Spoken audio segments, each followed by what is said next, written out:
नमस्कार दोस्तों, हमारे YouTube channel Nobel nature RS में आपका हार्दिक स्वागत है। और मैं अंतर्राष्ट्रीय संगठन की जो सीरीज चलाई थी उसका आज तीसरा पार्ट लेकर आपके सामने आया हूं। अगर आप लोगों ने 2 पार्ट नहीं देखे हैं तो पिछले 2 पार्ट देखें और इस वीडियो को लाइक और शेयर करें ताकि अधिक से अधिक भाई बंधुओं को इसका फायदा मिल सके।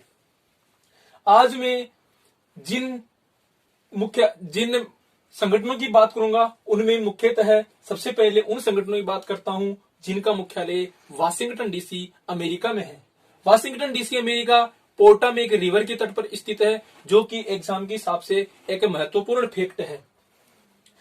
इसमें सबसे पहले ब्रेटन वुड सम्मेलन 1944 में हुआ था। उसके तहत दुनिया में 2 बड़े संगठन बने थे, जिनमें एक था वर्ल्ड बैंक और दूसरा था IMF।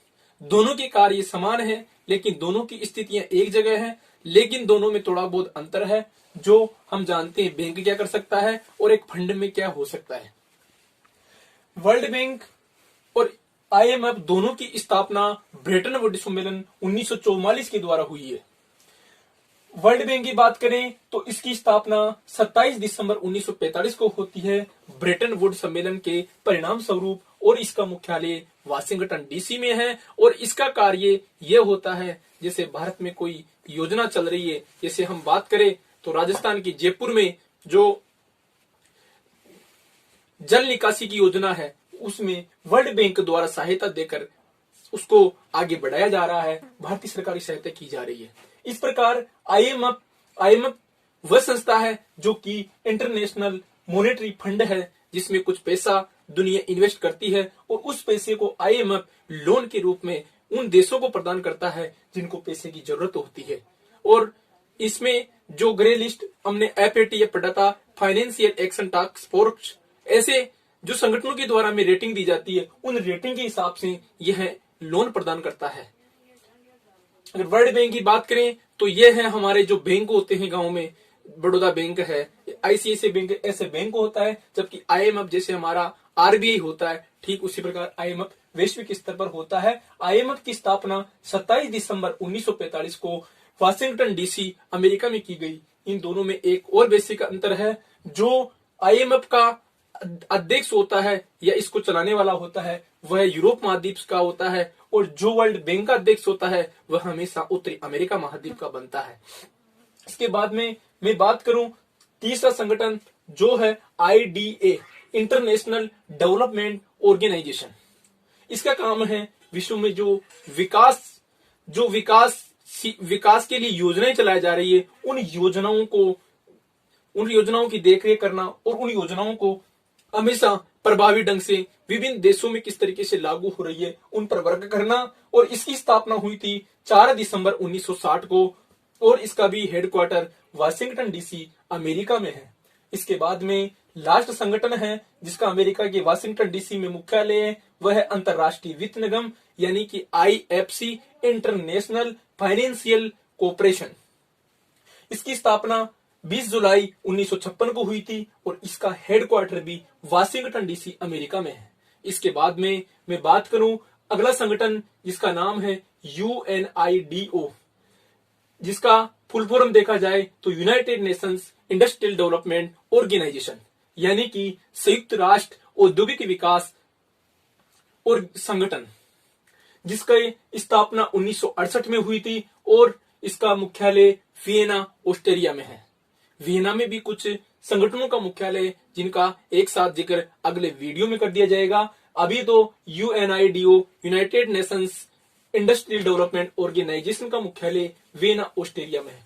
इसके बाद में बात करें तो UNFPA, संयुक्त राष्ट्र जनसंख्या नियंत्रण कोष, संयुक्त राष्ट्र जनसंख्या नियंत्रण कोष। ये भी मैंने जब कल पढ़ रहा था तो पहली बार देखा था कि संयुक्त राष्ट्र जनसंख्या नियंत्रण कोष भी दुनिया में बनाया गया है, और यह इसकी स्थापना 1968 में की गई थी और इसका हेडक्वार्टर न्यूयॉर्क में है और न्यूयॉर्क अमेरिका में स्थित है। इसके बाद में बात करें IFAD, international fund for agriculture, international fund for agriculture और एग्रीकल्चर डेवलपमेंट, और इसकी स्थापना का जिक्र नहीं किया गया है। इसका हेडक्वार्टर रोम इटली की राजधानी में है। इसके बाद में अगर हम किसी संगठन की बात करें तो वह संगठन इस वीडियो में ICRO अंतर्राष्ट्रीय नागरिक उड्डयन संगठन, अंतर्राष्ट्रीय नागरिक उड्डयन संगठन, यानी कि जो विश्व में विभिन्न हवाई अड्डे होते हैं या हवाई यात्रा होती है, उन यात्राओं का संचालन करने के लिए भी एक संस्था बनाई गई है। उस संस्था का नाम है ICRO अंतर्राष्ट्रीय नागरिक उड्डयन संगठन, जिसका हेडक्वार्टर है मॉन्ट्रियल कनाडा में। मॉन्ट्रियल कनाडा में भी कुछ संगठनों का मुख्यालय है, इनको भी मैं अगले वीडियो में एक साथ लिख दूंगा और आपको बता दूंगा।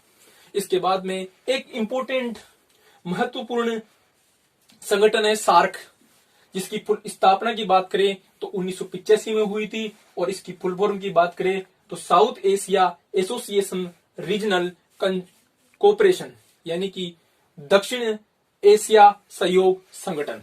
इसकी स्थापना होती है 1985 में, और इसकी स्थापना इसलिए की जाती है, इसमें भारत और उसके पड़ोसी देश सम्मिलित है। भारत है, बांग्लादेश है, श्रीलंका है, भूटान है, नेपाल है, आदि देशों के द्वारा ये संगठन बनाया गया है। लेकिन इस संगठन में पाकिस्तान सम्मिलित होने के कारण और पाकिस्तान की कुछ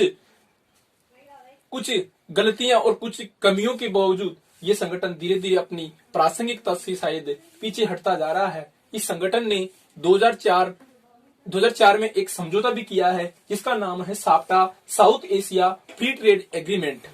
इसकी नींव तो 2000 में रखी गई थी, लेकिन और 2000 से ही इसको क्रियान्वित माना जाता है, लेकिन इस पर हस्ताक्षर 2004 में हुए थे।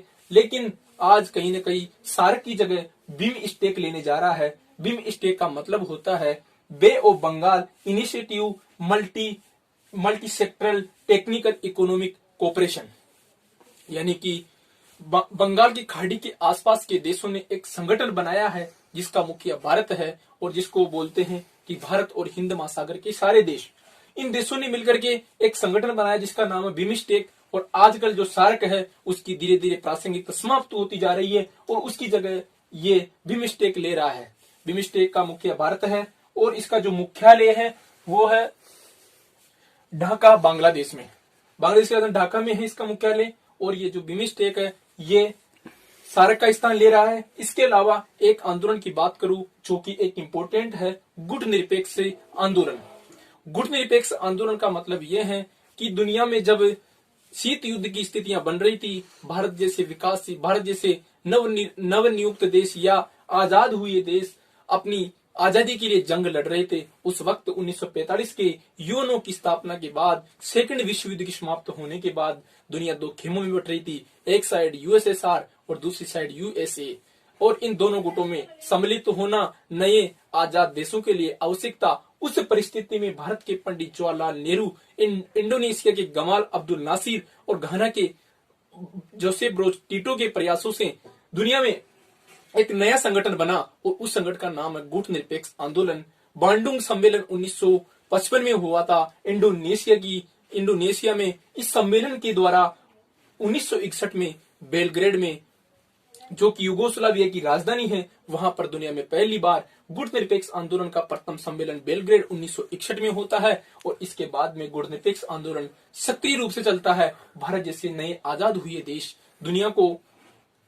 दुनिया की गुलामी और दुनिया के दो गुटों से बाहर होकर के अपना एक स्वतंत्र निरपेक्ष रूप से, आंतरिक और बाह्य रूप से स्वतंत्र होकर के संपूर्ण प्रभुत्व संपन्नता मनाते हुए और आजादी को आगे बढ़ाते रहे।